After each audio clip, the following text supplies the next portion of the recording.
Welcome to your mom's house.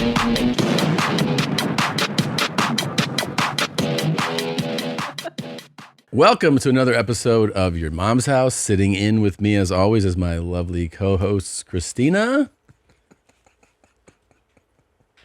That is amazing. You look beautiful as always.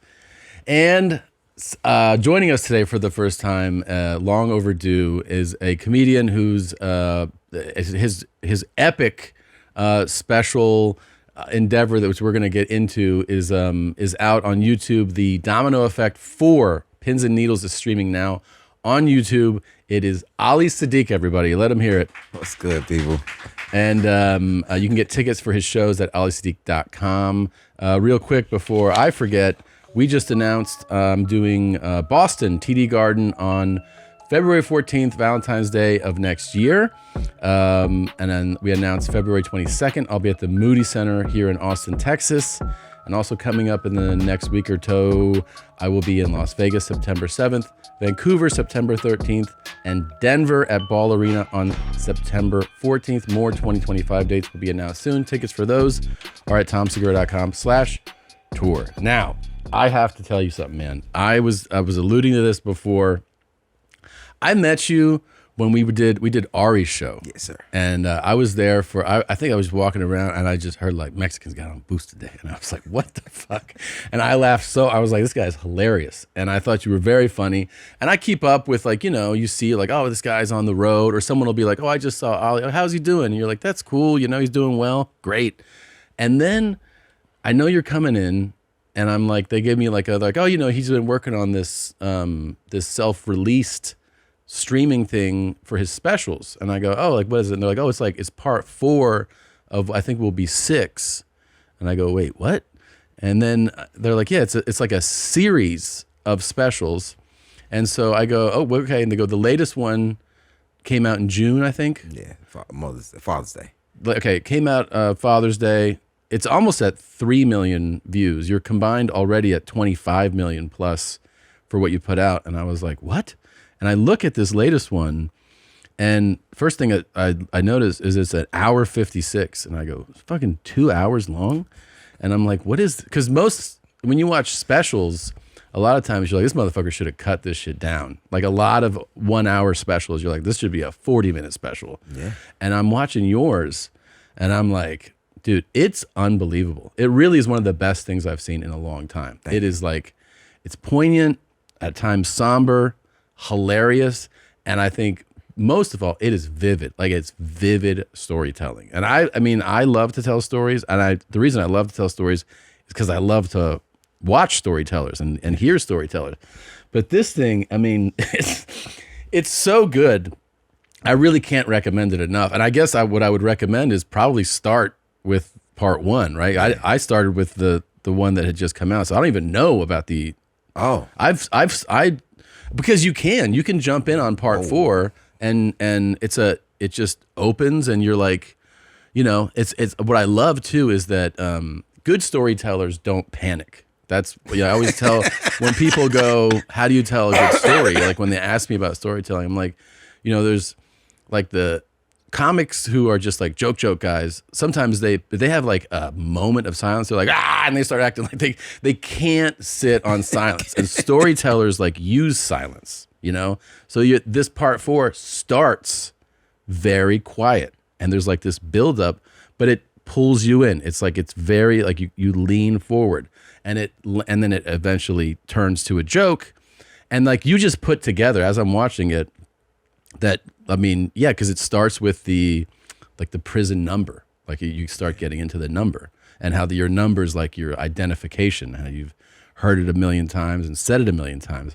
And then like, I mean, I'm just like leaning into this thing, and it's such like the characters. Like I saw you brought Wynn and Brown today. They're in the lobby. But it's so good, man. It's so good. Oh man, thank you very, very much. Yeah, I'm very impressed, and I really I highly recommend it. I want to ask the guys so many questions to ask. Is like one of the things I watch, first of all, very happy for you that like you're doing theaters and like selling them out. I mean, that's, thank you. Can you think of like, can you imagine you incarcerated realizing that in a few years that you're gonna like what your life is now? It's got to be insane to you, right? It's insane. When you stop and think about it. Yeah, it's definitely one of those things. You like, I was gonna call my friend the other day, and like, yo, man, do you believe like we was just at the dealership, and this is clean money,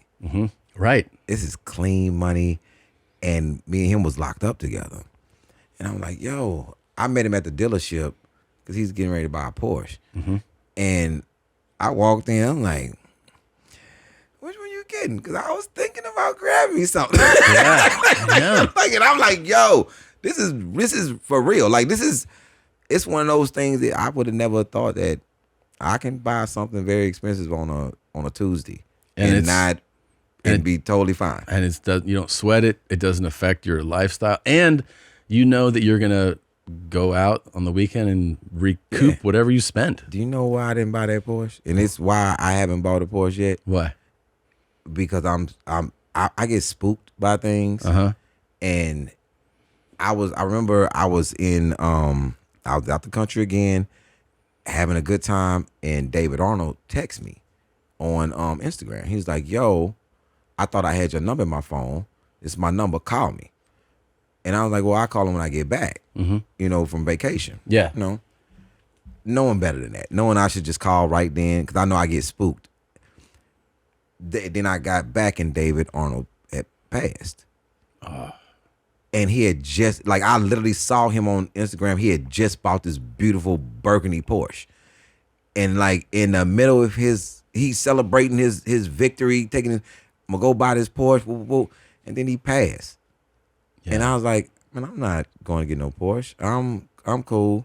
And it's just because I'm spooked. Yeah, it freaks you out. It's one of those things. It makes sense. Like, not to throw nothing out there. If somebody would have sent me your video right before I went on vacation, I would never be in this. I was like, nope, not doing it. Yeah, something's about to happen. For people that don't know, you just had surgery last week for broken ribs and a separated clavicle. They had to put my shoulder back together. And the activity you were doing? Surfing.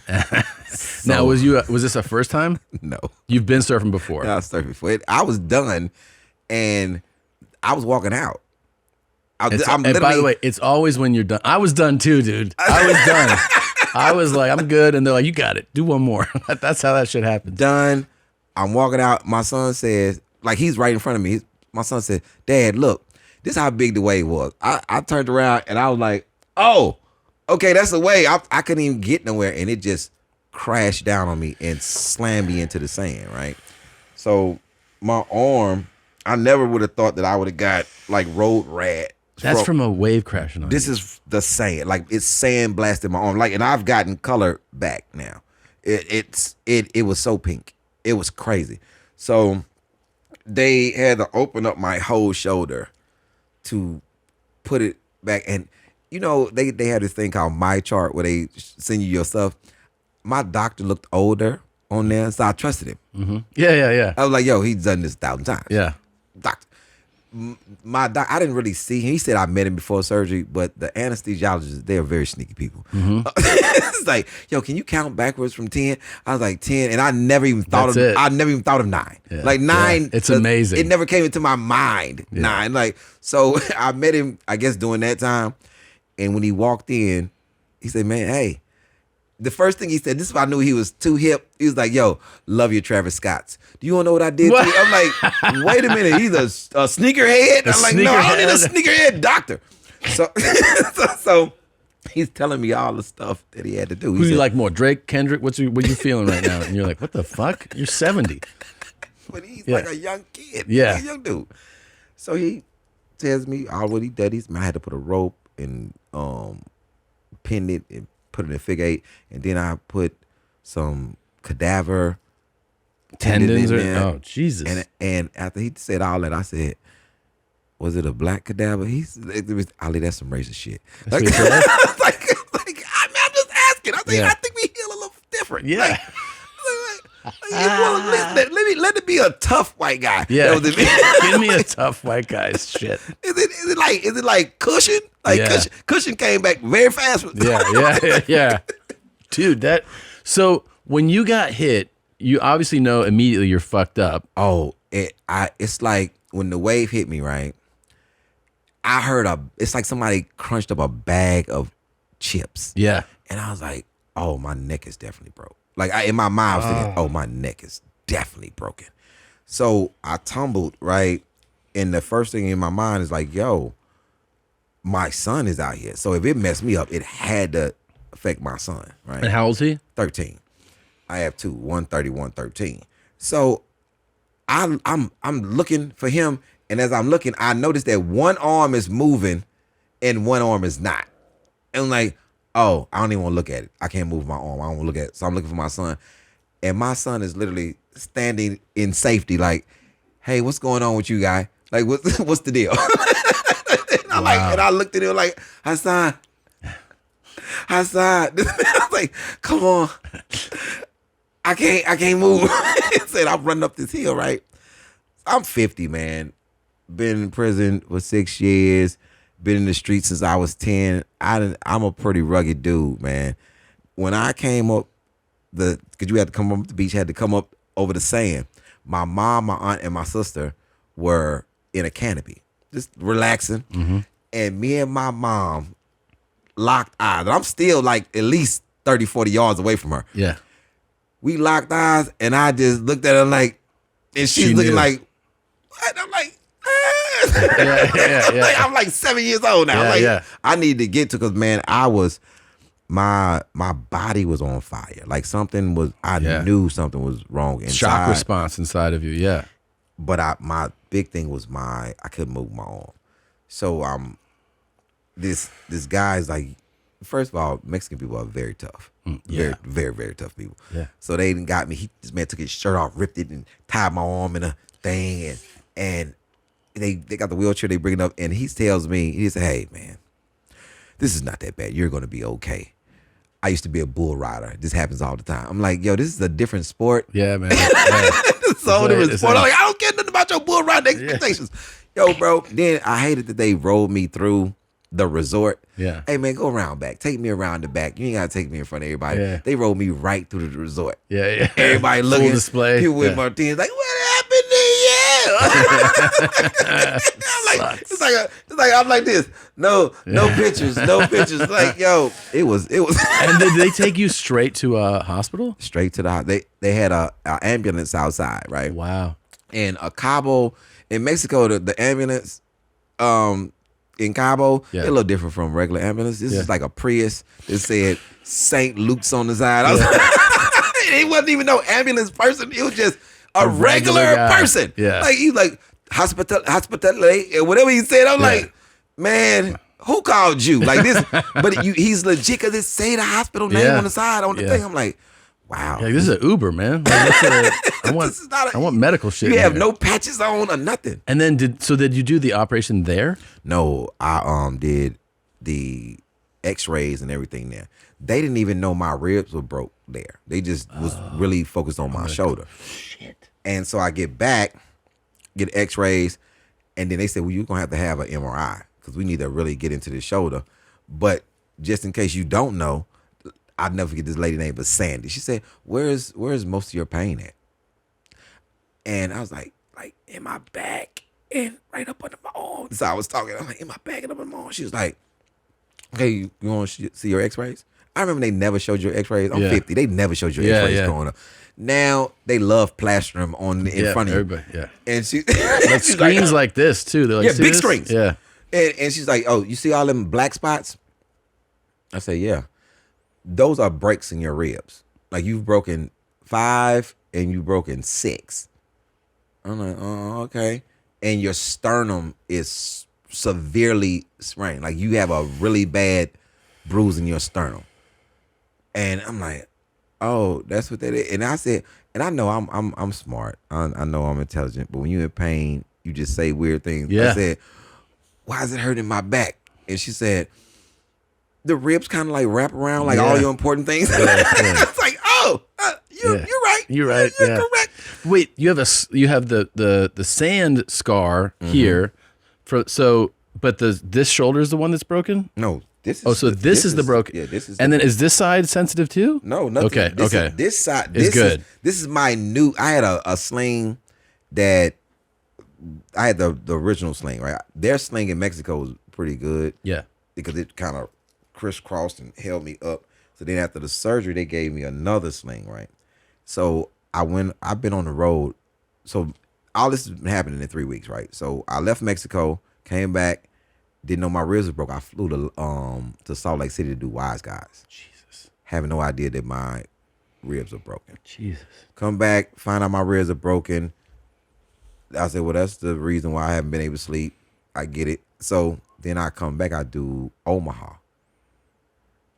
I was supposed to have the surgery that week, didn't have it. Came back that Monday, had the surgery. Rested Tuesday. Got on the plane to go do Atlanta Wednesday and Thursday. Then went from there to Madison, Wisconsin, Comedy and States, which was a great club. Great club. So good. Spoiled, right? It's so spoiled. So and then I came back home. God, then I came dude. here. How's your pain right now? Like what? I'm because it's probably too high now because I won't take the medication. Yeah. Because I don't want to be on opioids. It's a thing with me. It's one of them things I get spooked. It's like I've taken I have maybe 30 pills, or 40 pills. Or something. Where are they now?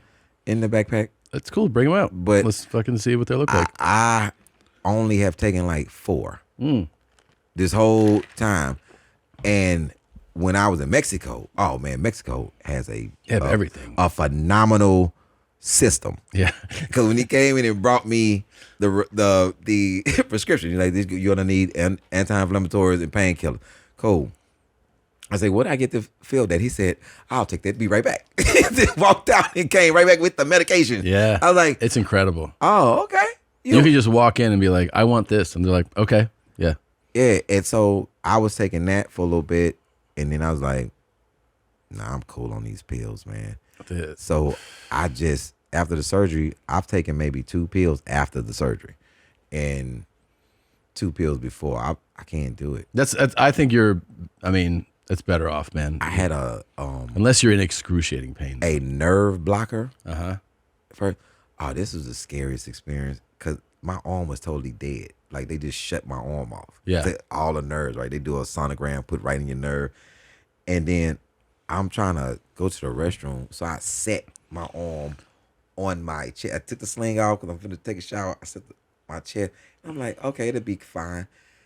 I tried to open the door and my arm fell off my chest. And the weight of it turned me around because I didn't want to rip nothing. Yeah. And I was like, oh, no. I was like, man. Freaky. It was, the problem is when I don't have any lotion on this shoulder.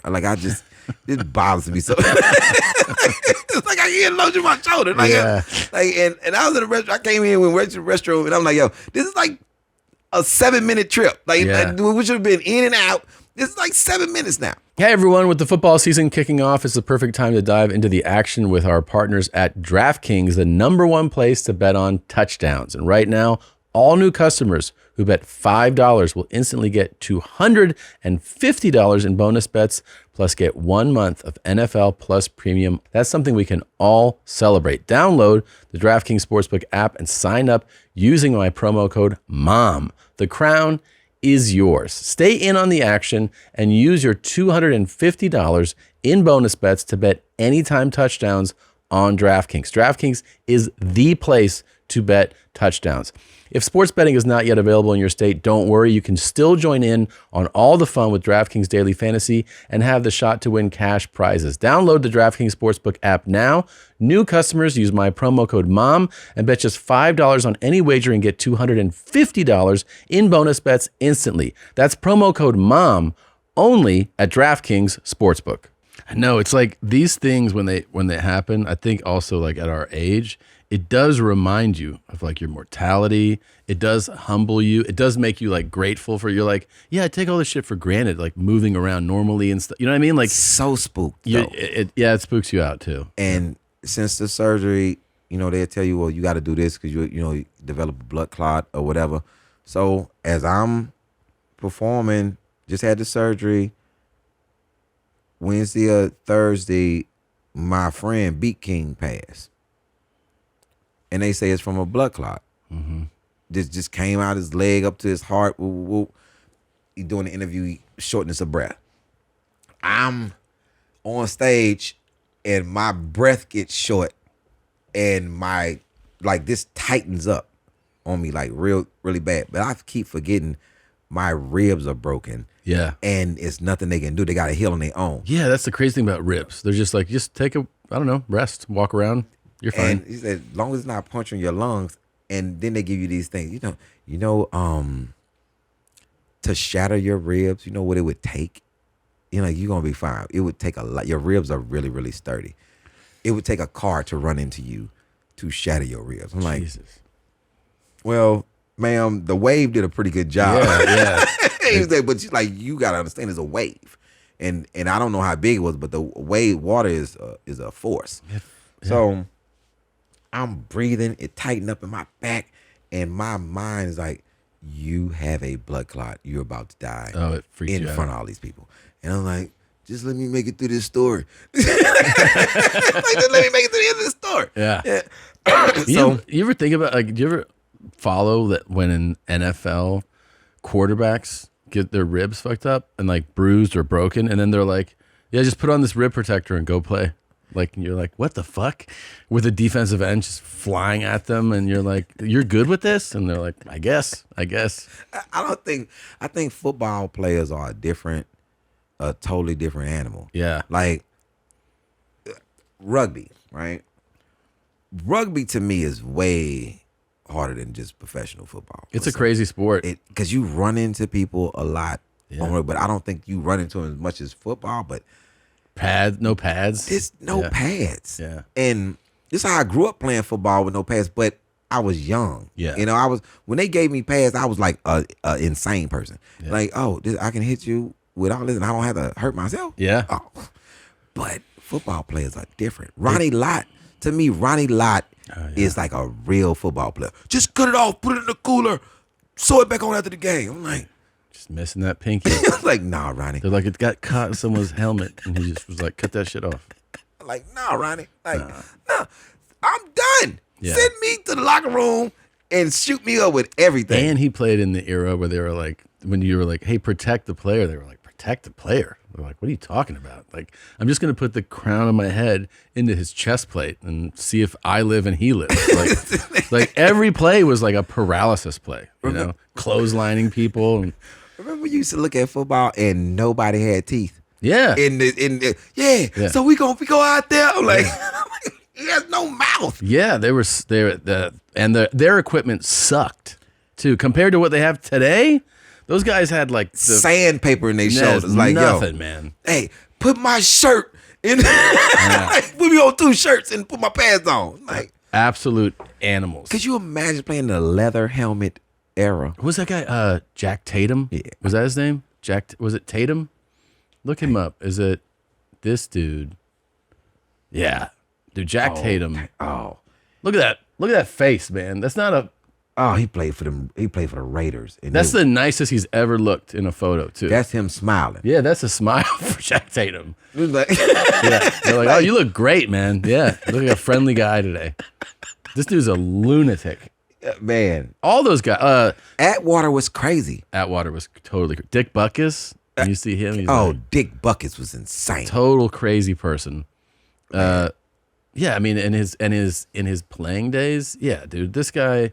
when you see him there with the finger up, that was an era where he probably ended someone's career that game. And was definitely. Yeah. Fine. It pointed at him. Yeah, you're through. Yeah. They would do things you could see them in the highlights where they were as they're tackling them, they're twisting helmets. They're trying to hurt each other, you know? It's that era is the leather helmet era. Even crazier. Yeah, that's the steel curtain. Those guys, Man, it was man. Then you had the guys the samurai.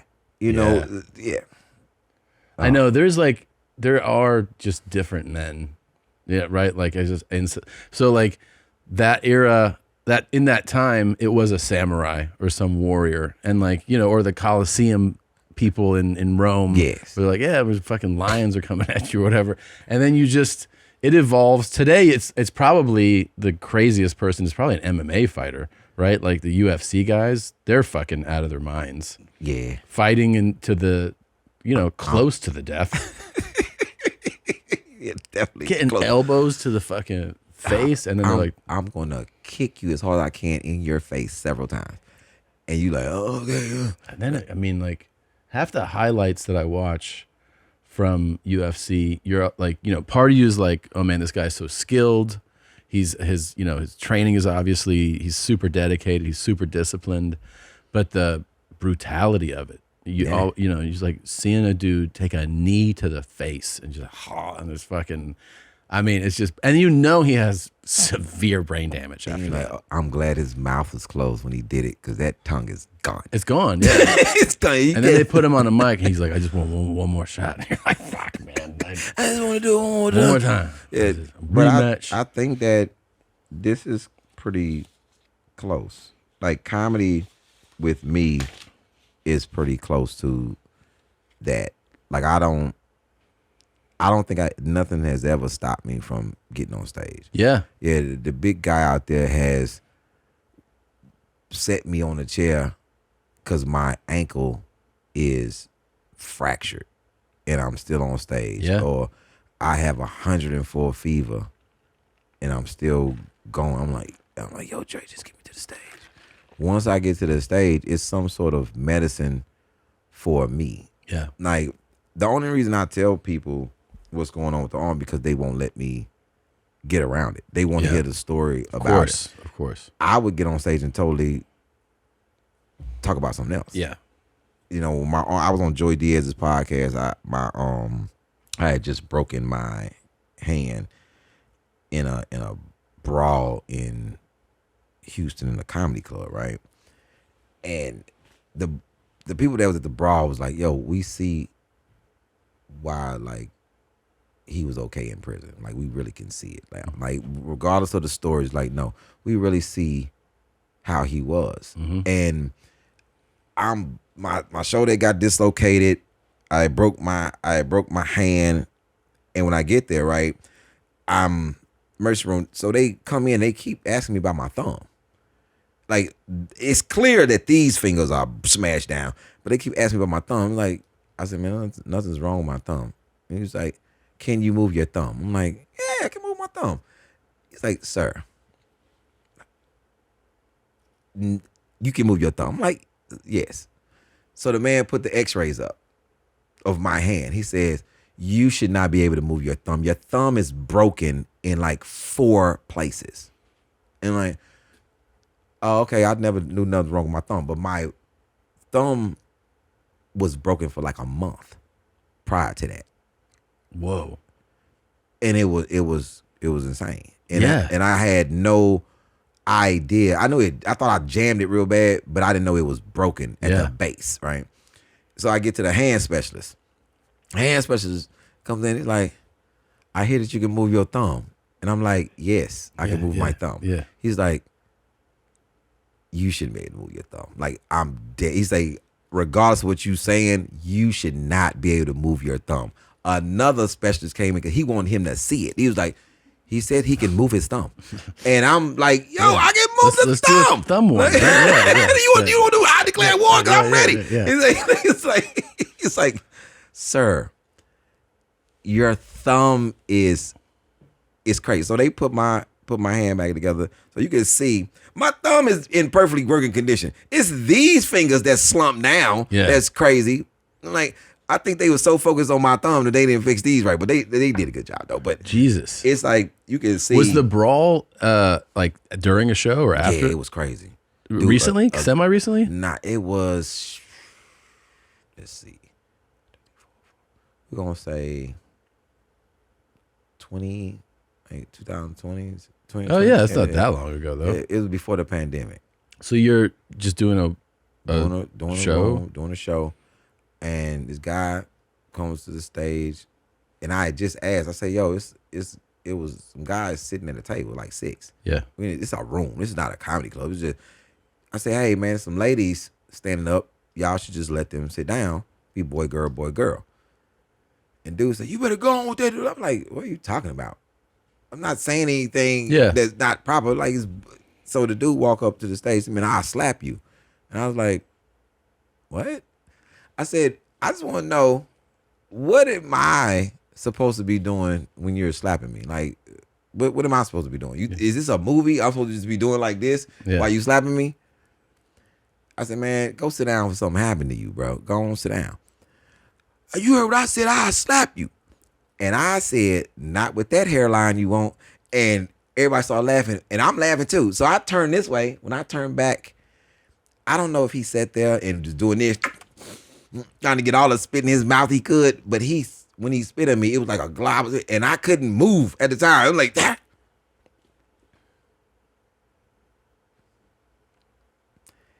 And the button was pushed in me. I don't care that you 6'4". I don't care what size you are. You just spit on me. And I'm going to show you why that was a bad idea. It got so bad for him, his friends tried to help him. So it was 4-on-1. And long story short, not to just give them any praise, they filed a lawsuit against me after that because of the punishment for spitting on me. I'm like, are y'all losing y'all mind? Yeah. And yeah, it was bad for them. Like it was a really bad scene because the ambulance came. I drove myself to the hospital. For the hand. Yeah, for the hand. And I got to the hospital, and it's always a cop in the emergency room. Yeah. It's like I get there, I know my shoulder's messed up, my hand. I go in there, I'm like, yo, I need to see the doctor. I fell. And as soon as I said it, the cop looked, and the nurse said, well, how did you fall? And I'm looking at the cop, and I'm like, I was skateboarding. He's like, at night? And I'm like, yeah, that's the best time to do it. Nobody's out there. It's a new board. The cop said, so we went to your truck right now. There's a skateboard in your truck. I said, for sure. For sure. I said, we can walk out there now. I would drive a red Ford F-150. Walk right out there, and my board is right in the back. Because I skate, and my board is always in my truck. That wasn't what happened, but that skateboard is always in my truck. So if it ever break down, I just jump on the board, and I just get to the next place. I can skate. So it's like, I was really confident about this one. Yeah. Sir, I'm good. Yeah. Man, got my hand seen, and then I find out my attorney, Stan Broussard, called me and said, hey, I'm down here at the courthouse. They just issued a warrant for your arrest. I said, what? He said, did you have a fight? Because you have an assault charge. I was like, what? You know how mad I was that I found out it was them guys that filed a assault on me? And I'm like, yo, what type of chicken nonsense is this? Did we get in a street fight and you lose and you file assault? Okay. So I beat the case because of the footage. I was gonna say, and you got witnesses everywhere. Yeah, because of the footage. And I always say this, man, I thank white women for this, for me beating that case. White women that spit on so many cops. Yeah. That they made it an assault to spit on people. Mm-hmm. The first assault was them spitting. Yeah. And then I never left the stage. They got tore up in that club, and I was on stage. I never left the stage because they kept jumping up on the stage, which is stupid. Yeah. Because you're jumping into me. I'm like, oh, okay. Yeah, Yo, and it was a melee in there, but it was people that was like, they was filming it, and plus we had cameras. And the club had put in cameras. So when we presented the evidence of how this started, you know what they said? This is what they said out their face. This is what they said that I did. That they was complimenting me. I jumped down off the stage, came to their table, and said, what are y'all? Like I started. Yeah. Oh, man. But, I mean, that goes away as soon as you look at the footage. Oh, obviously. as soon as, man, Stan ate them alive. So the case gets dropped, and then do they still try to file a civil suit, like to get money? The judge asked me, do I want to file a countersuit? Oh. And I said in open court, I said, nah, They've been through enough because they still going through therapy. Yeah. They're still going through therapy. Yeah. Because I administered a lot of punishment. Yeah. A lot of punishment. People had to get things stapled, and you was in braces, and your jaw had to get put back together. Like I was in there. Like fuck these guys up. Because they don't understand. I am a guy that was in prison since I was 19. Hey, I am a very different type of situation. Yeah. Like bro, you don't have enough people to deal with me, like at all. Because if you think any of this is finna be on the level, are you insane? Yeah. You want me to bite you in the middle of your thigh? Like I'm like, I am a savage man. Like I have no respect for you. Yeah. And then where you are wrong in this thing is you thinking that this is a fight. Yeah. No, sir.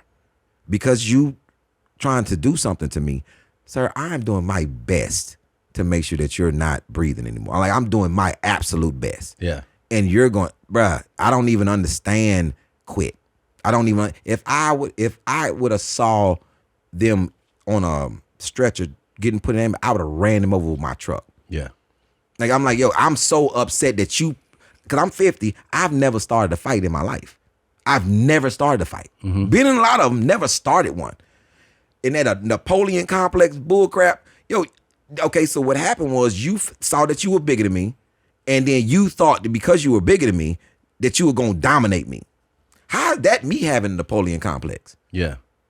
Well, Maybe you have a big person complex. Sure. Maybe you have that. Man, I'm not doing that. And then the era where it was the era where comics were getting jumped on. Yeah. And I was like, not over here, sir. Yeah. Not this way. And so if you jump on stage with me now, I guarantee that you're not gonna leave that stage. Because I have something on me at all times. Yeah. All time. It ain't one time that you will see me on nobody's stage that I don't have anything on me. If you jump up there and it's very accessible. Yeah. And I don't mind. Like I have no type of mind in my spirit. Like, because you're like, why are you up here? Yeah, they're threatening you. I mean, come on. If you, it's like you coming into my house. Yeah. You break into my house. Oh, bro. Yeah. It's all type of shh. Dude, I I know a guy. So a friend of mine was a Navy SEAL, and he's a serious individual with extensive training, and he happened to be out of town, so he was not home, and a meth head broke into his house and like just tore the place. It was just crazy. But all we could talk about was like the luck of this meth head. The right? luck. Because like what happens is most people go, someone breaks into my house, I'm gonna take care of business. And you're like, yeah, most people, you think you're gonna take care of business. But most people, it's natural. They don't have the experience. The nerves take over for a lot of things. But you're like the guy, a lot of comics would be like, someone come on my stage and I'll take care of it. And like some of them can, but a lot of them probably wouldn't, But this fucking meth head, it's like, dude, you're the luckiest meth head that you broke into this place without this guy home. Yeah. Because if there's somebody, this guy's seen combat, I don't know how many fucking times, he wouldn't have blinked an eye to end the threat in his home. And we're just like, that guy he'll never know how lucky he is. The cops ended up coming, taking the guy away, and this guy, my friend, was just not home. But it's like, imagine if that same guy would have broken into my sister's house, which is another Navy person. Yeah. And her husband is a retired lieutenant colonel that's been to war 6 times. Yeah, I know that for a fact, because she has 6 kids by him. It's different. Those two people together is a different situation. Yeah. Those two people combat people is different. Yeah. I knew my sister was different before she even went to the military. My sister literally genius, graduated from one of the highest decorated high schools, could have went to any Ivy League college in the world. She said, no, I'm going to the Navy for some special ops thing that she never talks to me about. Came home and my sister could do 200 push-ups. God damn. Straight. And I was like, wow, the game has changed. Yeah. Like, Yeah. my sister came home and my sister looked like a problem when she came home from basic training. I was like, yo, I don't. This is I was working. like, It's tell just my working. mom, like, yo, I don't think you should yell at her because she. If I don't know the dishes, I do the dishes. Yeah. My sister looks like serious business. Yeah, these I mean, people who have been in the military and like who have combat experience, that's also one of those things. It's like it's a different animal. It's a different mindset. Nobody who hasn't can really relate to it. It's like hunting. Yeah. You don't know what you can do until you actually do it. Yeah. And you in it. Like, it's one of those things. Like with this, I wasn't gonna let myself drown. Yeah. Like I knew I wasn't, because I can swim really, really good. But it's the fact that even when I'm hurt, it went right to if I was further out, it went right. When you first learn to swim, being on a swim team, you learn to swim with one arm. Yeah. You learn to swim with the kickboard with just your feet, where your arms got to be to the side. All of this stuff comes into your mind when you're actually doing something. And the reason why we were getting out at that time, because how you die in the ocean is from exhaustion. Mm-hmm. My son was looking like he was tired because we was out there for a while. And I was like, yo, let's just go into the pool, just sit by the pool for a minute. And that's how we end up coming in. And I'm still like, man, if I can imagine if I couldn't swim in a wave. Scary. Ocean can be terrifying too. I mean, I remember I was swimming in the ocean. We were staying on a beachfront place for like a month. And this is like 2 summers ago, I think, 1 summer ago. And it became my routine that I would go out in the morning and I would enter the ocean and then just swim down and then exit, and man, a few times I would wear like a sun protective shirt, like one of those yeah, okay. But they start to weigh on you. They feel heavy. And I would do it without, like some people do that swim with paddles because like you can propel yourself more. And there was times where like just the ocean just pulls you a little in this way. And you feel like hints of panic. Like, am I getting pulled down right now? It's just like, it's a flash of panic. And you're like, you got to like tell yourself, don't panic. Like it's like a message to yourself because you can feel it, and then maybe a wave hits you once, not like the way it hit you, but just where you get hit down and you're like, and I remember just being like, maybe I should fucking try to swim to shore right now, because I'm not that far out. Far enough. I'm far enough to like, yeah. But then the thing that you said happens is like, you're like, oh wow, I feel like I'm fighting this current.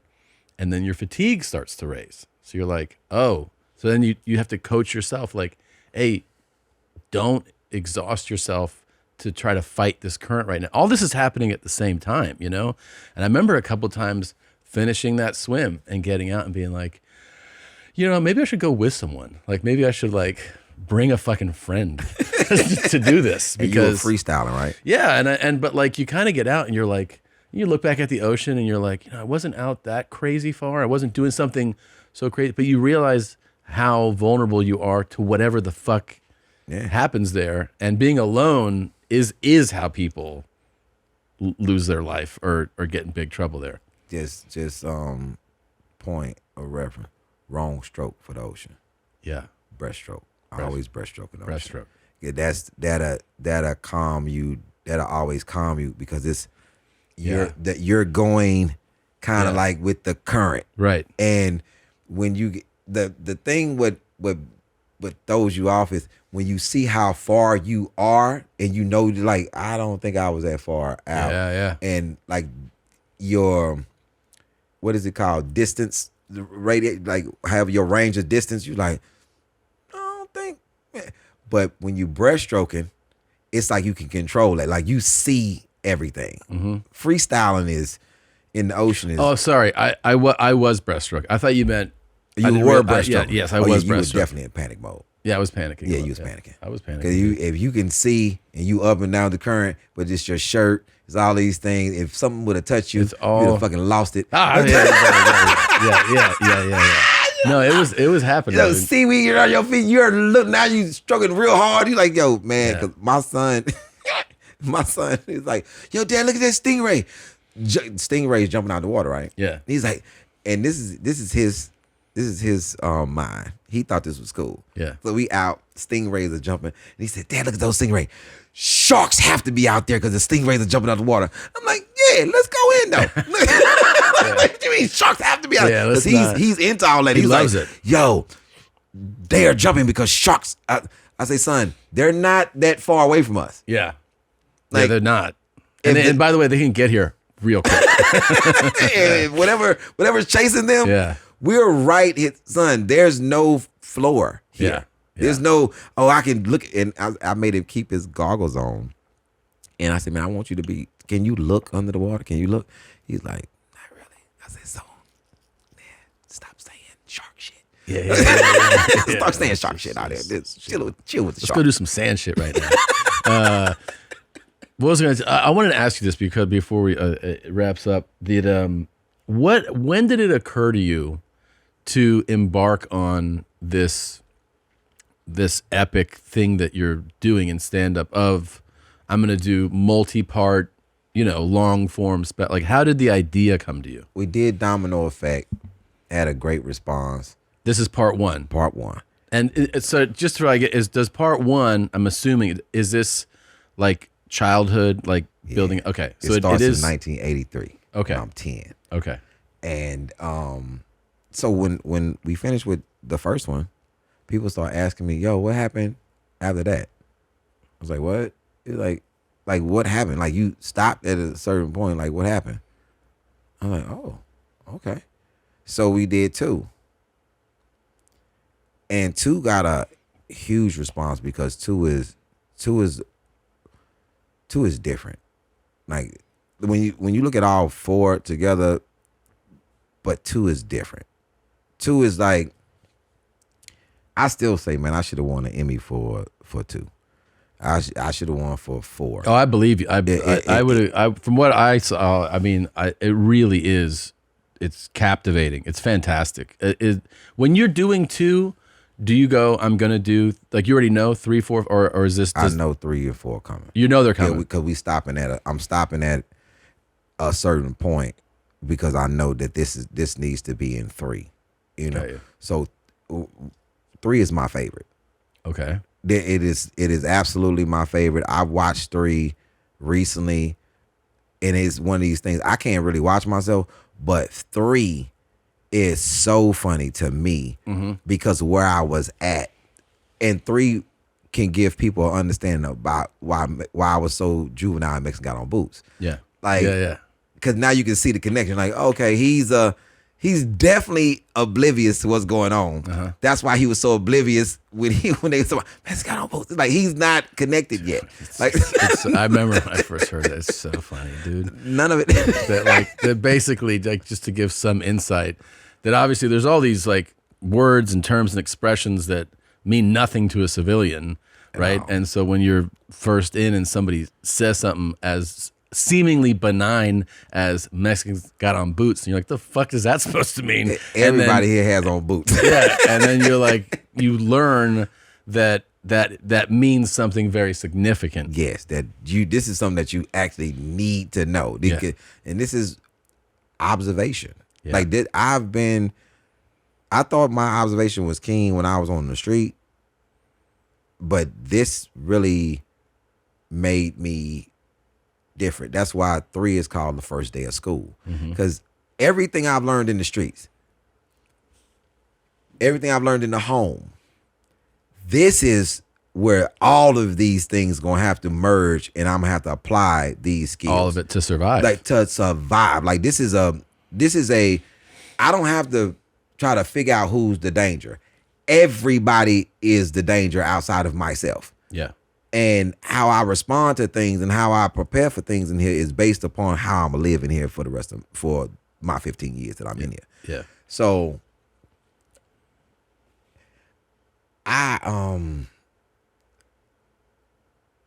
it's nothing that you could prepare for. And I think that 3 kind of gives this glimpse of how dangerous this is going to get, and how still I am very, it's stuff going over my head still. I'm like, yo, I remember in 3, this guy says that he's about to slap me, and I have no idea that he's talking to me. Like I'm so oblivious. He's like, because he's saying that I slapped his sister. Yeah. And he's making a problem with me, Yeah. and I'm like, what? And I'm like, he said, because when he says it, he's in the cell. I'm in the Sally port, and he said, yeah, when you get in here with your sister slapping ass. And so I look down the hallway because there's other people in the hallway. I'm like, yo, who is this guy that slapped this man's sister? Like I'm it's so over my head. I'm like, and this is the moment you like you can go back and like, this is Mexican on boots. This is definitely where his mindset was, because he is not a prison person at this point. He's a guy who's just in here and like, oh yeah, I guess somebody slapped this man's sister. And and he's like, will you come in this cell? I'm like, is he coming up? Is that guy coming over here? Like I'm so oblivious. And then when I get in, once I figure out that they talking to me, I'm like, what? I've never slapped anybody's sister. Yeah. And I'm like, oh, so they trying to pick a fight with me. Oh, cool. And now I'm coming in there. Yeah. And when I get in there, you better have this same energy that you having when I'm on this side. So when I get in, I approached the dudes who was saying it, and he was like, yo, like, you really want to fight? I'm like, but you was saying all this stuff when I was outside. He was like, man, I ain't got nothing else to do. Wow. I was like, is that it? Like, I have nothing else to do. So he's like, I'm just jazzing with you. That is kind of like, that is a heavy statement to think about. The part of, I got nothing else to do. It's like, I have nothing else to do. I'm a bother you, and that's it. And I remember when they used to bring, and I don't really tell this story a lot, but they used to bring the kids to the prison, right? And the officers knew I was insane. They like, yo, he is a nutcase. Ali, we about to bring the kids through. I said, what? He's like, we about to bring, because it's like Scared Straight. oh, Scared Straight Kids. Yeah. They got about to bring the kids through the prison. The best. And I was like, cool. And I wake my celly up. I'm like, yo, big man, they about to bring the kids through. He's like, word? He said, what we doing, 1 or 2? I said, let's do 1. and I'm like, how much time? See how much time I got? He's like 10 minutes. Now we just set the scene. I'm all oiled up, gloves on, and I'm standing at the bar, standing right at the bar. My celly C, Big C is like, man, maybe 6'7", maybe about 285, and they come through with the kids, and I'm standing at the bars, and I'm like this. I'm standing at the bars. So yeah, young troublemakers. You know what I'm saying? Just know when you come in here, it's on, baby.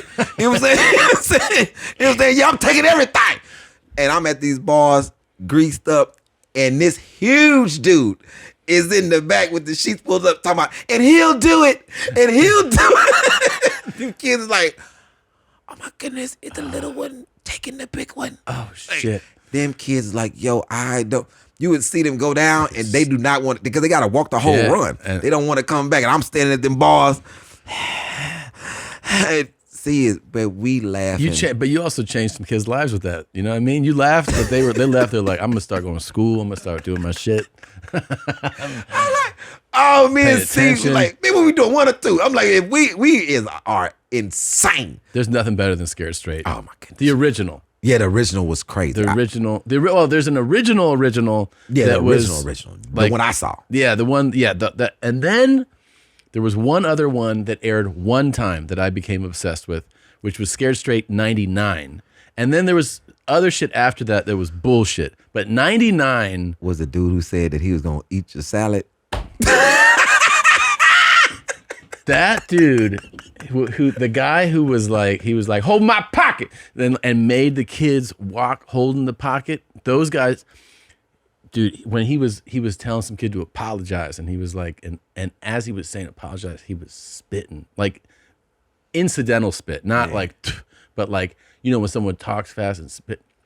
He's like, I know you don't like that shit. You fat, like calling kids fags. Like, it was unhinged. Yeah. It was unhinged. But you saw that all the kids that came in with bravado were like it had the effect. They were like, I cannot come back here. It was effective. By the way, do you know that like I've heard other parents say this. I have 2 boys, and they're 6 and 8, are just like obsessed with like what's going on in prison and jail. Like it is. I come home. And my sister's at the house right now. And she's like, so are you putting the boys down tonight? I go, yeah, I just got in. She's like, so last night we covered jail, prison, and then my 6-year-old goes, and federal prison. And I go, yeah, that's good that we have the distinction of the 3 different things. And their questions are endless. And I guess it makes sense because I know like when your little boys usually like are like cops, fire trucks, right? And then you go like, cops put bad guy in jail. So then they go, what's jail? And then you go, well, this jail is where you go and they lock you up. And then they're like, for years. And then you're like, well, that'd be like prison. What's prison? And then they're like, and what sound does it make when the cell closes? I'm like, the fucking sound? I go, I don't know, it's metal clanking. And they're like, can you play it? And I have to like look up sound of a metal playing. And then they're like, what do you eat? I'm like, whatever they give you. When do you eat? I go, when they fucking tell you. And then they're like, what about showers? What about going outside? And I'm like, yeah, can you just put on a fucking documentary? Like, this is all covered. But it is endless. And then they're like, who's in your cell? I'm like, a guy that also did some shit. And they're like, is he your friend? I'm like, you better fucking hope so. But it just is endless, man. Endless. They have so much curiosity. And it stops me from getting upset with interviewers when the first thing they want to ask me about is prison, because I actually designed my career not to ever.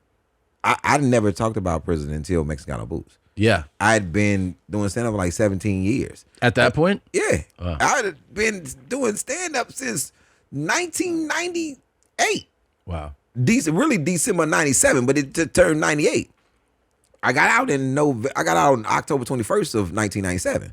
Oh, so you went right to it. I went right to it. I'm on Comic View 18 months after I'm released. No shit. Yeah, I quit my job and everything in 1999. Do you know, I mean, I assume the answer is yes, but like, do you have any, I don't know, like inkling that this is something to pursue? Like, you know what I mean? Like, you're in prison. So do you just know because you're good at communicating and storytelling? I'm in prison. This is what I was. I was the jovial, sarcastic guy. Yeah, I see that. That would sit there and be like, so that's what y'all about to do? Yeah. I said, let me tell you. I just want to ask, y'all about to fight, right? I just want to know something. Who's willing to lose 2 fights today? Yeah. And they like, what the fuck you doing? I said, well, hey, don't be mad at me. Yeah. One of y'all are gonna lose. Somebody's gonna lose. And then the COs are gonna come in and beat the shit out of both of y'all. Yeah. So somebody has 2 losses today. And it's like, so you're also kind of the logic guy. I'm the like, yo, man, like, what are we doing? And did you love comedy? Were you like a comedy fan? I loved comedy before. Yeah, that's what I'm saying. From what I had, I'm 19. Like I went to prison, like I'm locked up like 4 days after I turned 19. Right. My birthday's October 17th. October 21st, I'm locked up. Who's big when you get locked up? Like, who's the big comics? Def Jam had been out. Okay. And it was no actually one person at that time. It was everybody. The scene.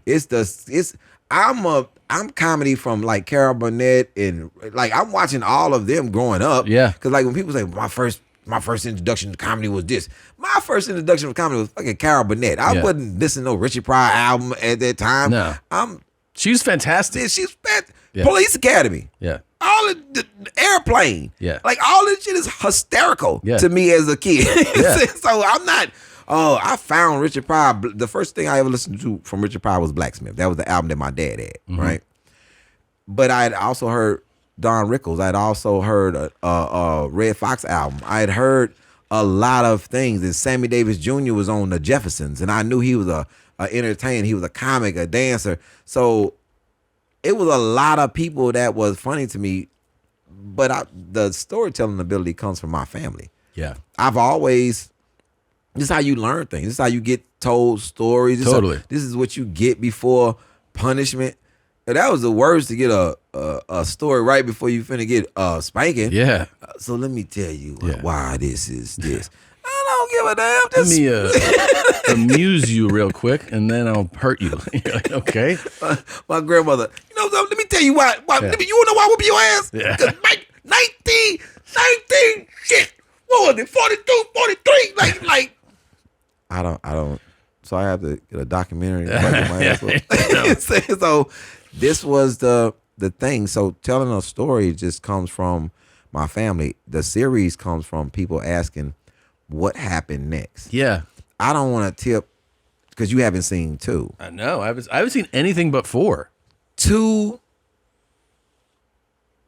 This is what my thing is about 2. I didn't know how much it would heal other people from the prison that they were in. Yeah. With what I spoke about. And it released a lot of people. And that was the reward for me. It's all walks of life. It's all colors. It's all, when somebody comes to me and says, yo, man, for real, I watched Domino Effect 2. My family healed because of this, because it was something that you talked about and you went so deep into it that we healed because we had never discussed that same exact situation. Yeah. And it just goes on. It's like it's swept under the rug, but it's so poignant in how you conduct the rest of your life. It was a major turning point. I mean, it's inspiring for someone, I'm sure, too. 'Cause I skimmed like some comments on 4, and I saw a lot of people being like, you know, man, I did time and blah, and they're like, this was such an experience for me because like it brought back my memories. It made me cry at times. It made me laugh. Like so many people connecting with the story, you know, because like most people obviously who serve time aren't going to have a voice or a platform to share that. And it's look, whatever it is, even not about assigning culpability. Mm-hmm. It's traumatic. It is a traumatic experience. You know, whether you want, like, there is a trauma to being incarcerated. Yeah. And so most people who get out, probably most of them never see or hear a story unless they're just like, you know, having lunch with someone talking about it. But like to see it, a performance that like tells the whole story, I'm sure it really does help. Be like, oh, somebody else can really connect with me on this. Because it would be like with me. It's the things that you cannot see. It's the scars that you can't see. Yeah. You know, like all the stuff that people talk to me about prison. Sometimes I used to get really irritated when people are like, well, did you use comedy to protect yourself? I'm like, man, do you know how fucking crazy I am? Like, bruh, I don't need no damn. And I welcomed whatever challenge somebody wanted. Like, man, do you see my face? Like, do I look like somebody can run over me, dude? Like, ask me a real fucking question. Yeah. And don't ask me some shit that you saw on a movie on House Party, because Richard Pryor never been to prison. Yeah. I keep saying that to every part. Richard Pryor has never been to prison, so get that stupid shit out your head. You're using comedy to say yourself. Get the fuck out of here. But they don't never get to the point where they understand, you know, that I haven't went into a restroom and not turned on water so I could hear noise in order to use the restroom. I've been out about to be 27 years. And that still is and I still have not done it. I've never been in a restroom and it's totally quiet. Even in my house, I still turn on water. Yes. I still turn on the fan. I got to hear some type of noise. And that's how crazy that place is. I was using the restroom quietly for 19 years without any type of noise. Went to prison, was there for 6 years, cannot use the restroom without noise. We on year 27. That's wild.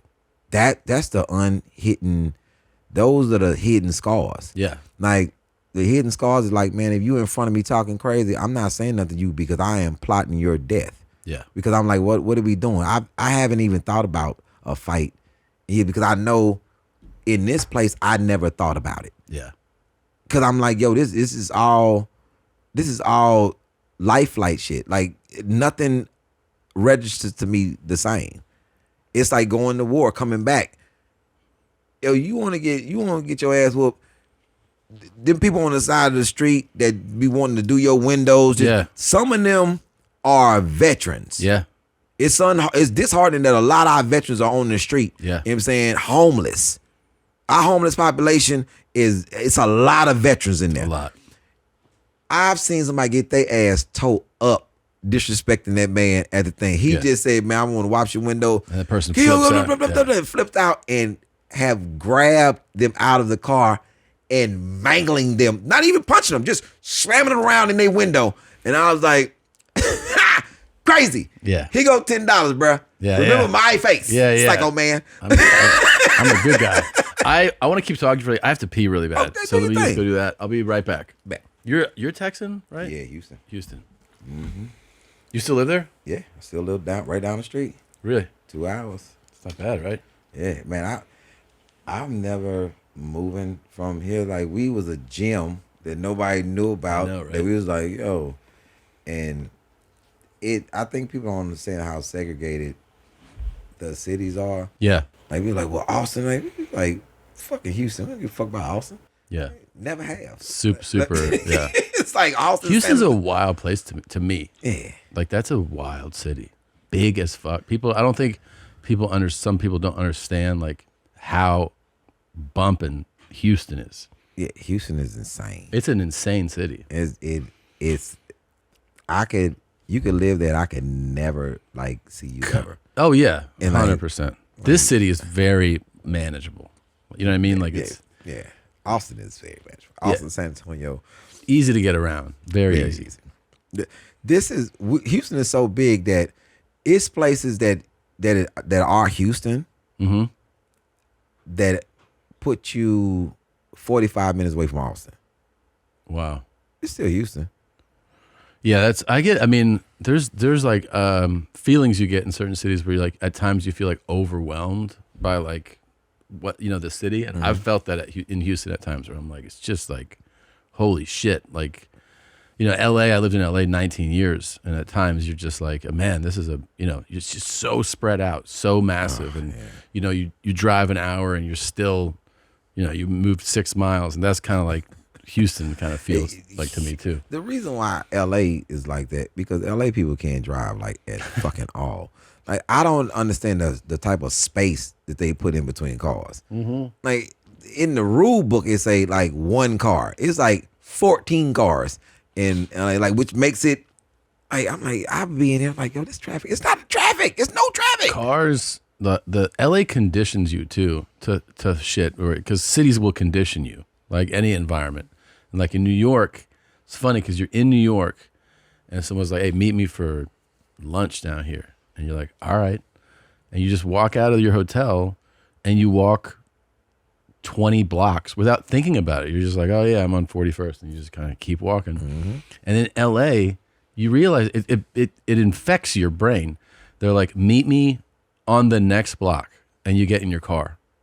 And you're just like, and you drive. You just drove like 100 yards. And you're like, the fuck am I doing? It's like, it doesn't even occur to you till after that, like, people don't walk to shit in LA. Nothing. Like, they don't walk. They won't walk like 3 blocks. A lot of times people get in their cars to do everything. So it's just like this over congestion. There's 50 million cars in LA. Now, of course, you need it because things are very spread out, but you don't need it for every trip for that everything. you make. Like Austin, people walk in Austin.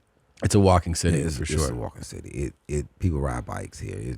It's an active city. I always feel like this city makes you feel like a fat piece of shit all the time because all you see everywhere are shirtless dudes running and biking, and you're just like, all right, I gotta do a little more. Kayaking. It's so active. Yeah, it's like you're doing so much, man. Just fucking chill out. Houston is we know it as the fattest city. Yeah, we got a lot of restaurants. Yeah, and a lot of ranch. If you go, say if it's a woman, I've told my friends, my female friends, you want to move to Houston, cool. Lose 20 pounds, like lose it and then move, here because so you're a single woman and you're going to be dating. If you date any dude from Houston, you're going to probably eat 4 times in one date. Damn. You're going to eat 4 times. It's an eating city. It's a eating. First of all, you're going to eat, but y'all gonna stop by, have some drinks. You're gonna have some food there. Then you're going to dinner. They released the fattest cities in America lists, and I think like 4 of the top 10 were in Texas. Yes. Yeah, they're like, oh yeah, bunch of people just stuffing their faces down there. Eat like we big people. Yeah. And then you get there and you're like, there's not a lot of people that's fat here. You're like, no, you haven't. You need to explore a little more. But the problem is, they never say that they fat athletic. When they're athletes too. No, they add the people in and say, oh, he's a fat city. But you have some big boys. We lead in football. Yeah. Like we produce football players. It's SEC, baby. Yeah, you got to think. Yeah, it's a bunch of. Yeah, he 340, but he runs a 40. He runs a 5.2 for 4 through 40. This fucking guy dance like some of these dudes are like 340, and they're just like doing this shit, and you're like, look at this fucking guy. It's crazy. He's like, yo, and then you got Katie. So in Katie, it's a bunch of fat white dudes that play football. Yeah, they can move. And you can't get, and they got a dominating line, and everybody's a draft pick. I remember when one of my sisters went to Ole Miss, and I'd never been there. So I fly into Oxford, and everywhere we went, every meal, they're like, you want ranch dressing with that? I was like, with the fucking milkshake? Like, it was just like ranch was like the offer for everything. So ranch. Many things were like deep fried and ranch, but it just like felt like such a caloric excess, you know what I mean? Like everything was ranch. I hate ranch. Really? So much. Like I've never. What dressing do you choose? Oh, like for salad? Yeah. Oh, balsamic vinaigrette. Or I'm gonna go French dressing, Thousand Island, something to that nature. But if I'm eating, like if I'm dipping wings or something, blue cheese all day. Yeah. That's the Joey Diaz famous line is it's blue cheese with wings or go fuck your mother. And like blue cheese, mustard on a fish sandwich. I don't really eat ketchup with my fries. Are you super anti-mayo also? This feels like this is like this racial line where people are like, check out what the mayonnaise people are doing right now. And I'm like, what the fuck? It's a condiment. I didn't realize that many people hate mayonnaise. A turkey sandwich. With mayo?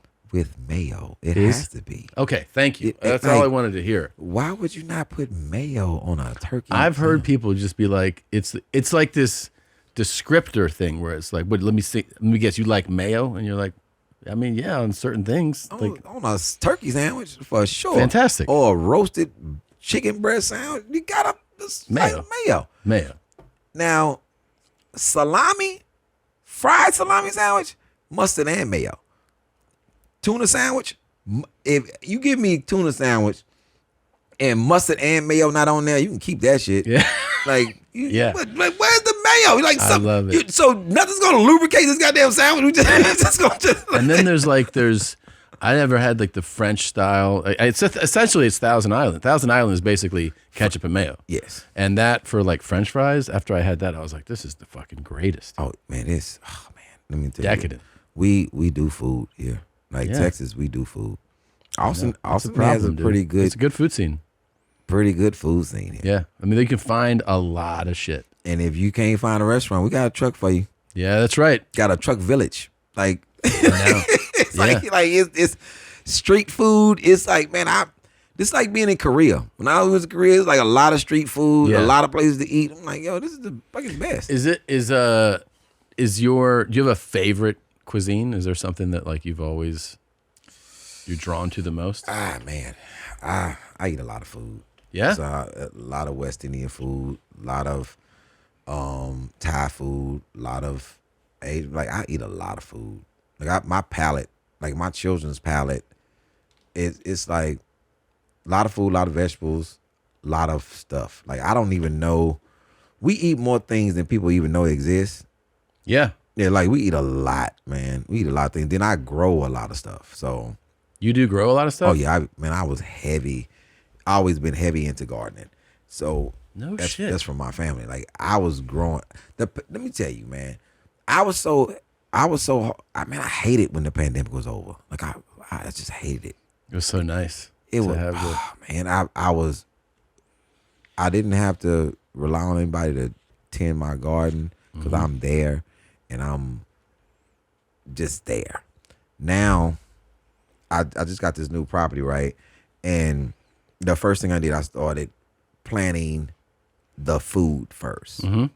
Peach trees, pear trees, 2 pecan trees already, the grapes, limes, lemons, figs, blueberries, everything, right? The grapes take off first. So now it was abundance of grapes out there. So I got people painting the house, construction people doing it. I've noticed, and I keep asking them, they like, no, they never touch the grape. Then why are they missing? Like, it's so many grapes missing. like, and I know that they're eating these grapes. Yeah. My friend come over, Jay Knapp, and he in the back, he walking around, man, this is a nice property, man, he doing good. And he's like, these grapes? I'm like, yeah. Seeded grapes, he grabbed them.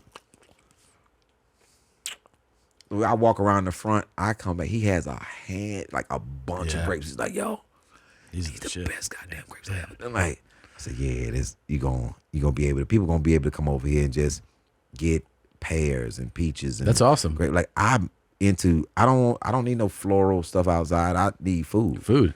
And so like a homestead. And the food that you grow, I mean, can't beat it, man. My okra was had the sweetest seeds inside of it. It's just, I don't know. I think that the piece of growing things and knowing about things and then going on stage and telling people like, yo, man, let me tell you, I watched some vegetable porn last night. Oh, these are people who like grow food. They understand. Like, I watch corn growing. Corn is a very erotic vegetable to watch grow. Yeah, because corn, in order for corn to grow, it has to be close. So corn, they like, you got to plant corn tight because they want to brush up against. It's a real freaky vegetable. Yeah, and then the tighter they are, the more they can bump up against each other. Yeah, then boom, boom, you get great corn. Okra is like, get the fuck away from me. Like, I don't want to stop touching me. Really? It's like the plants be right next to each other. Dude, you see the thing like, I don't want. Just talking about this reminds me that I haven't had like corn on the cob in a while. Like, I love fresh corn. You throw it on a grill, some seasoning. I mean, I could just eat one after the other, man. You know, they have great street corn here. Yeah. Great street corn. Really? I should get some, dude. Oh, man, they have great street corn. Guys, let's make a corn run. For sure. So when you watching thing and then you realize in nature, it gives you, with comedy, I want to be able to talk about so many things. And when I come out and I'm telling a story and I start off by, let me tell you something. I'm in a war right now, like a real serious war. Like it's the slowest war I've ever been in. Like, it's like, and I'm losing. And people like, what the fuck is he talking about? I'm like, yo, man, I'm trying to keep these goddamn snails off of my plants, right? And I'm booby trapping shit. I'm doing everything. They say do beer. Find their way. I'm putting salt all over this shit. And I'm still waking up. And then I'm up at night and I'm taking them off the things. And then I go on this show. I'm watching this show, and these giant snails have attacked this orchard. And they are up trying to save their apples, and these snails are fucking doing their business. No and they're shit. Huge. And so they just scraping all these snails off. And this dude's like, this is crazy. And I'm like, but my story is dead on this. Yeah. And so when you think about, like, how much time can you possibly do if you telling stories that people can relate to, or some information that people don't even know about? Like, my man was like, yo, man, I remember you first said that corn shit. I went and looked this shit up. I'm like, corn is a freaky ass vegetable. Yeah. Like, I'm like, yeah. But he said, if you would have never told the story. Exactly. I would have never. It's my favorite type of comedy to watch, is like storytelling, someone talking about their life. But I also love, here's the thing, like specificity on things. Like, I'll watch a documentary, learn something, and then I talk about that on stage. It always turns into like a pretty good bit, like just sharing the thing. Because what happens is then you get interesting, and interesting and funny always trumps just funny. Like if you go like, oh, I didn't know that about corn. Like that's an interesting thing. Your level of engagement with it, I think it always is better. Like that you learn something and then you have the humor involved in it. So I love watching that stuff, and it's my favorite type of bit to develop. Is like, I'm gonna share this bit of knowledge that people are like, oh shit. You can see people like lean in on it. Like, oh shit, you know some shit. And Iowa be like, yes, do the corn. Do the corn shit, man. Corn this year, and beans next year. Do y'all think corn nuts come from it's an actual nut, or you think it's hominy corn? They're like, I don't know. Yeah, what is it? It's like I'll never forget my daughter. She's allergic to nuts, right? Yeah.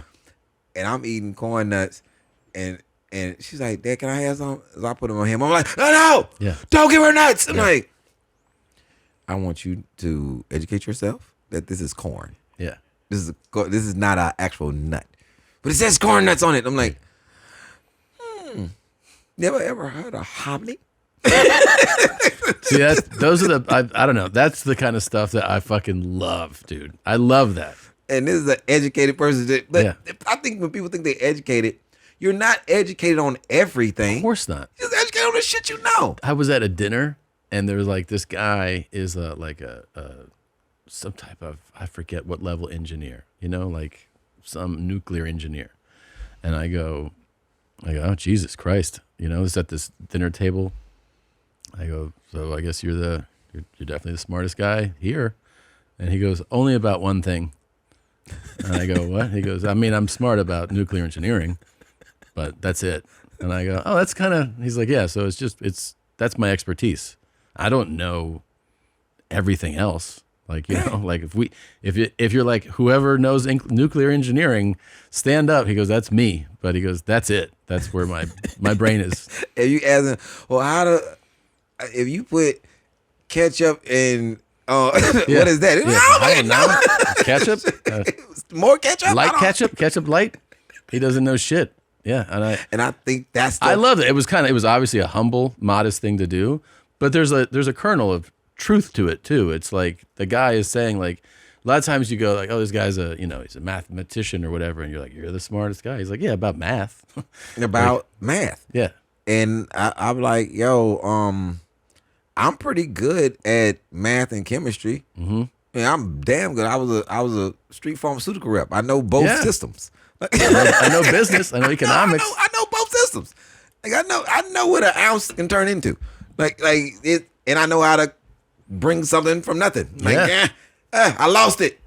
Cold water. I mean, I almost always, with the exception of taking a test, I've always been like much more drawn towards like street smart people, and like my own successes are from that skill set. You know what I mean? Like the observation and then like navigating life. Then like, hey, I got a 4.0.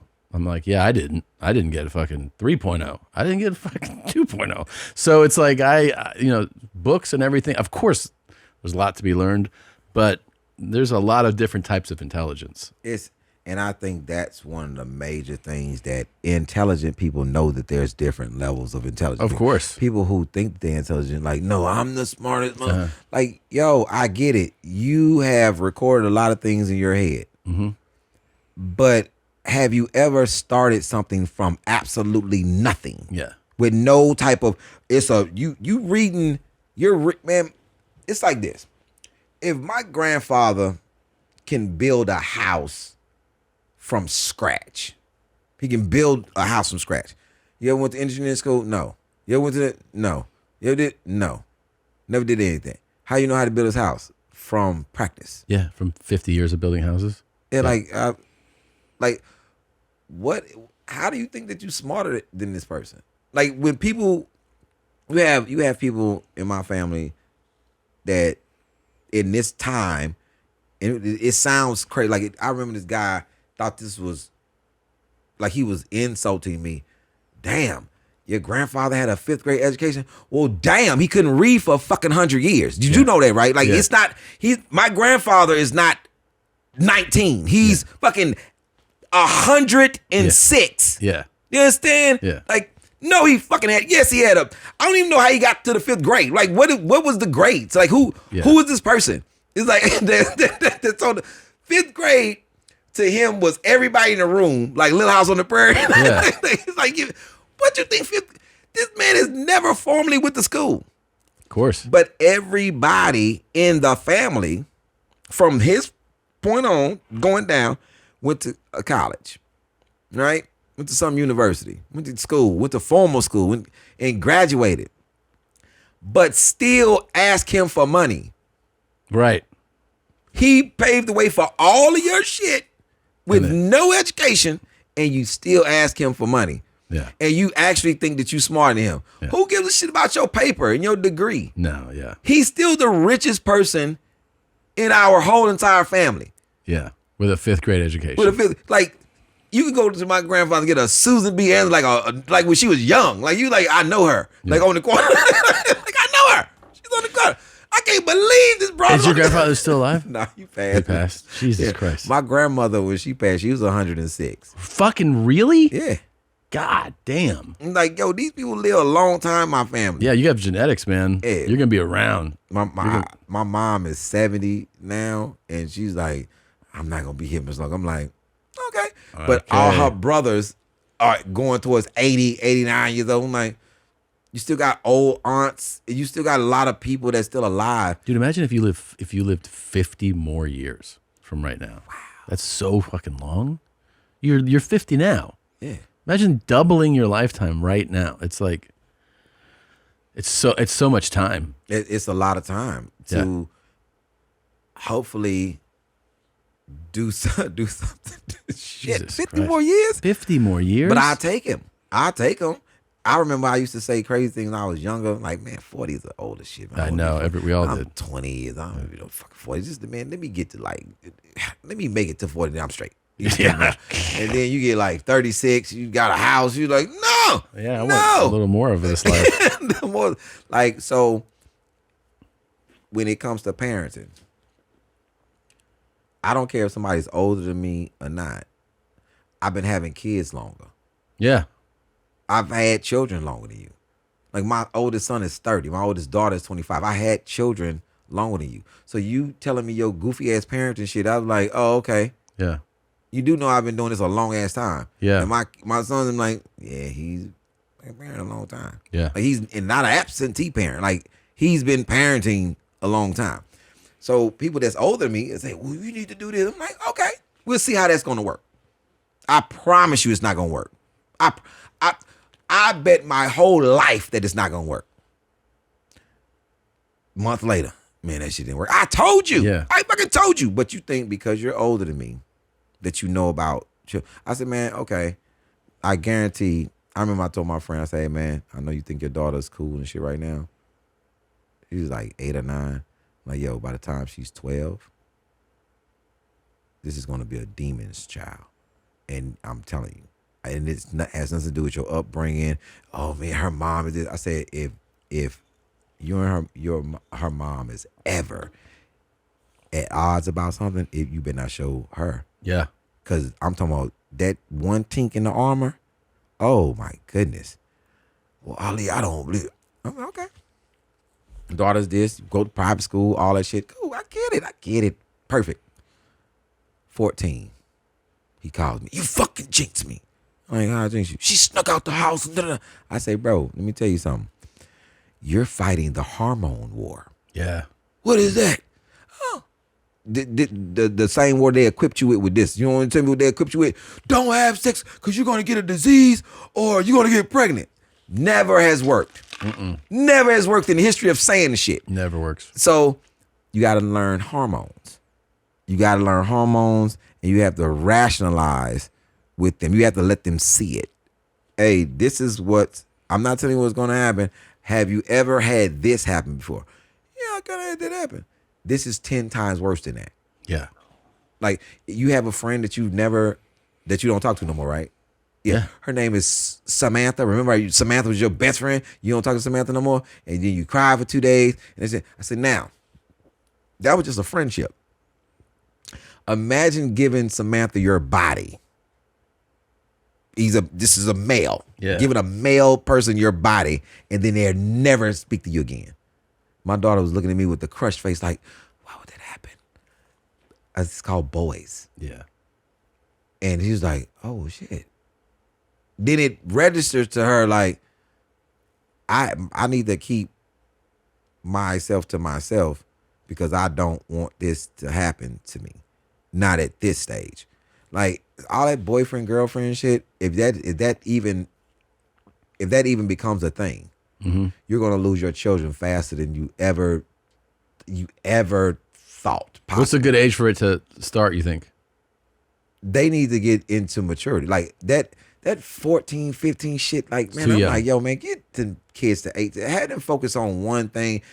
Because even in friendships, man, it's a loss factor in that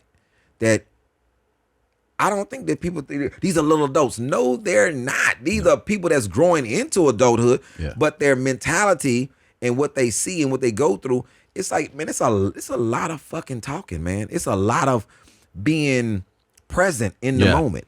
Yeah. And you can't get lost in this shit. Like in parenting, people get lost in, well, I can just let them do. No, you cannot. As soon as you let them do, something happens. Of course. Because it's other things being said to them that you have no idea that's happening because you're not present all the time. You have to be in the know with them. I'm so happy that right now I'm in this era of 6 and 8 where, it doesn't feel like the gravity of teen stuff because teen shit it feels so heavy. Right now I have like 2 little dudes who are just like, did you get us any toys while you were gone? And you're like, yeah, yes. like that's all they want to do is just like play and shit. Cause that shit, I don't know. I have friends obviously with older kids and it just feels so much heavier. And playing should be socially playing and socially understand should be the best thing for them right now. Yeah. Like I like Hassan, my youngest son. He's 13. He has absolutely no type of street in him at all, like none. Yeah. And I love it. Like Sure. I call him corny all the time with so much affection. I'm like, you're just a corny little dude. But I just love it. This is how corny he is. If I told my oldest son, because he's grew up in a different environment, I told my son, hey man, you're gonna have to hustle. If I told my son that, I'm gonna be at the police station. Because he's like, you told me though. Yeah. Because hustle means something so different to him. Yeah. I said this to Hassan. I said, Hassan, you're going to have to learn to hustle. And that man looked me in my eyes and said, what, my feet? He's doing a drill. Yeah. And he's doing basketball. I'm like, oh. But that also, I'm sure, warms your heart a bit, right? Man. That he's so far removed from how you grew up that the idea of hustle is like, run faster, like try something. My oldest daughter, she's a swimmer, right? She's a great swimmer. All these medals, all the sports, and then right in the middle of that, she said, hey, I want to go to culinary school. Like she's in middle school. She's like, I don't really want to swim anymore. I just want to go. I said, well, just swim through high school. Just do it. Became a lifeguard. She accumulated all this money while because she couldn't spend it because I was just taking care of everything. When she was 18, Jaden had an abundance of money when she got ready to go to school. She was like, I'm just going to go to culinary school. I paid for that. She still lifeguards, even though she's a chef. She's like, I'll do it if I don't have anything to do, but I'm so consumed with my kitchen. So me looking at her prepared me for Helena. I knew Helena was going to pick something crazy that nobody in the family does, and we're going to have to support in it. We're walking through the mall, and she said, Daddy, I want to ice skate. Okay. Put her in ice skating. A week later, she's on the ice skating team. 6 weeks later, she's in the competition. She gets second place in the competition. A month later, she's in another competition. She wins first place. Then she goes to Dallas and wins another competition. She's first place. She has a competition on the 31st, and she's dedicated to ice skating. It's like a button clicked. She's so dedicated to it, and my talks are different. When it was her sister, hey, listen, you're gonna have to go out and win. We're here. you're gonna have to go out and win. In my mind, like we the only black people in this pool. Yeah. You know what I'm saying? You're gonna have to win and show them that we can fucking swim. You know what I'm Yeah. saying? Yeah. And she's winning and doing her thing. My conversation with Elena is, hey, listen, man, go out there and do your best, man. Yeah. You know, as long as you make yourself proud, man, your daddy gonna be proud of you no matter what. The conversation is totally different because I understand. I'm not putting any pressure on her. You're not ice skating to take care of this family. You're ice skating because you choose to. Right. You know what I'm saying? You box my son, my 13-year-old box. It's because you want to. Yeah. Whatever y'all want to do, I can support that because I've learned with my older kids, I don't burn them out on anything. Right. You know, because I was burning my daughter out on swimming. Like it was just, like I was on some Olympic shit because she was so good. I'm like, yeah. But her mindset was, man, I'm just doing this, man. I just want to swim and I won some races. I'm gonna become a lifeguard. And my whole thing is, you become a lifeguard, I want you to learn things that you can always make money from. If you decide that you don't want to swim ever again, you can still be an instructor, $30 an hour. Yeah. Lifeguard, you sit there, $27 an hour because you was a head person. Then if you want to not do none of that, you want to just chill and just become a Coast Guard, get you $35 an hour being a Coast Guard. Yeah. You know what I'm saying? So in my mind, it's like I made her do sign language. I make them learn multiple languages. You're gonna do that because I need you to learn that for just communication. God, I wish I could fucking. You know, it's just parenting. Like with my guy, with like his son's whatever his son is doing. Oh, running back. I said, hey, put him in jazz dance. He's like, what? Put him in jazz dance. If you want him to have great fucking feet, put him in jazz dance. I don't give a damn what the sport is. Soccer, boxing, football, basketball. Jazz dance. Because they're going to have phenomenal feet. All of that has something to do with your feet. Yeah. You want them to be able to heal faster, make sure they swim. Swimming works all the muscles. Yeah. So my guidance, hey man, make sure your kid learns sign language, man. Why would you do that? Okay, back when I was telling people, it was like what, $85, $86 an hour? Damn. Now like what, 102? Does it really? With a minimum of 4 hours. You go to a hospital, it's people is deaf and hard of hearing people that come in there. They need translators. That's $400 minimum they're making. Minimum. That's pretty crazy. It's like it's so many other things that you can do to ensure that your child always has a means to support regardless. Yeah. It's just skills that you just give them. Shit, I need to fucking do one. just give them shit. My big guy, I feel like he thinks about money. He's 8 and he's like, I could do this and I could set, like he's always thinking like. When is his birthday? His birthday is December 14th. Sagittarius? I don't even know. Sagittarius or Capricorn? Sagittarius. Yeah, he's always thinking about like, and also like he's like, oh yeah, and then like Elon Musk did. I'm like, how you fucking know it? Because like they watch little clips of things and they know. He's always thinking like, how can I start a business? Which I'm like, it's. So yeah, Sagittarius. My oldest daughter, the head business person, who I run everything by. I'm talking about, she run, like if she comes in, she is the cleanup lady. Like before she became a chef, while she was in the school, she was working as a hostess. Yeah. So why are you doing that? She said, I want to know this business from front to back. Like she has a master's in food science. Like smart. Like she, during the pandemic, she went back to school. Understanding every level of it. Every level of it, right? So she can build from the beginning. December 1st. It's a birthday. That's the Sag. We got little business minds. Your Houston story reminded me of this. I just wanted to show you real quick. So hey, chill. I just hit you again. What the you do about it? For the first time, we are seeing body camera video when Miami-Dade police say they were assaulted by a quadriplegic man. A case so unusual, even the judge at first appearance seemed surprised. I have truly never seen a case like this. It happened May 1st. Police were called to the Southwest Miami-Dade home of Brian Amastha. Also also known as El Valiente, his stage name when he's performing music. According to the report, Amasa and his mother, seen here in red, were involved in an argument. But when Mom is put in handcuffs, this happens. Nah, bro, don't fucking do that. Brian, Nah, hey, man. stop hitting me with the No, chair, man, Brian. stop doing That's a that. battery on a You wheel. just said.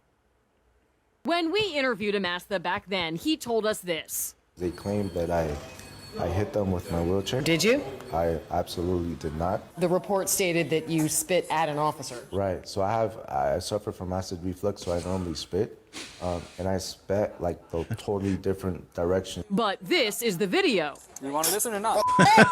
Amasa also told us he felt humiliated during his arrest. Are you laughing at me, bro? Because he was separated from his motorized wheelchair, which he says was damaged when it was put on a flatbed. You see one officer appearing to text someone, joking that they were going to put him on the tow truck. Officers later seen inspecting their legs. Amasa charged with 2 counts of battery on a law enforcement officer. It's a pretty good story, right? I suffer from acid reflux. I do too. Yeah. Yeah. Man, I knew he was gonna be a hard way to go. Anytime that you're in a wheelchair and you have tattoos, you have a sleeve, oh, you definitely gonna be a hard way to go. Yeah, right? Definitely gonna be a hard way to go. Man, that was yeah, I also too, it's like it's just such human nature too when they're like, did you do that? And people are like, no, I didn't do that shit. And then they cut right to like you did spit on, what are you talking about? That wasn't acid reflux, you fucking asshole. And then he's like, did you hit him with your chair? And he's like, mm-mm. And then they're like, it's fucking I fantastic. had nothing to do with any I of don't it. know shit. I don't know anybody, and I didn't do anything. All right, we got to wrap up. I'll go see Ali on tour, alisiddiq.com for tickets on YouTube. I mean, look up The Domino Effect. There are now 4 separate stories. How many more are going to come? 2 more? One more for Domino, and then we switch into another series, In the Shadows. All right. Well, you're absolutely prolific, and it's so good. And I really, really mean this. I can't tell you how impressed I was with this. It's really, really good. Go look up The Domino Effect on YouTube. Go see Ali on tour. Thanks for coming today, man. Man, finally! I know. Thank Long y'all time. for having me on Mom's Hey, House. Christina. Great glasses, Christina. Are those the rosebud glasses? Yes. We'll see you guys next week.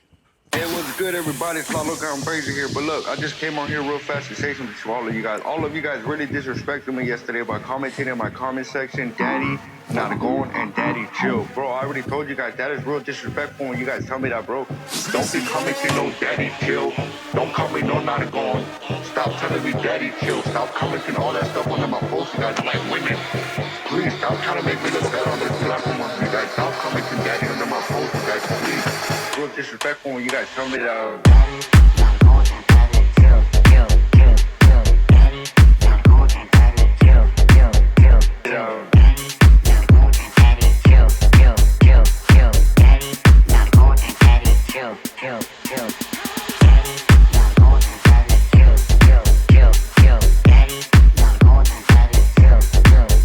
Please stop. Bro, I already told you guys that is real disrespectful when you guys tell me that, bro.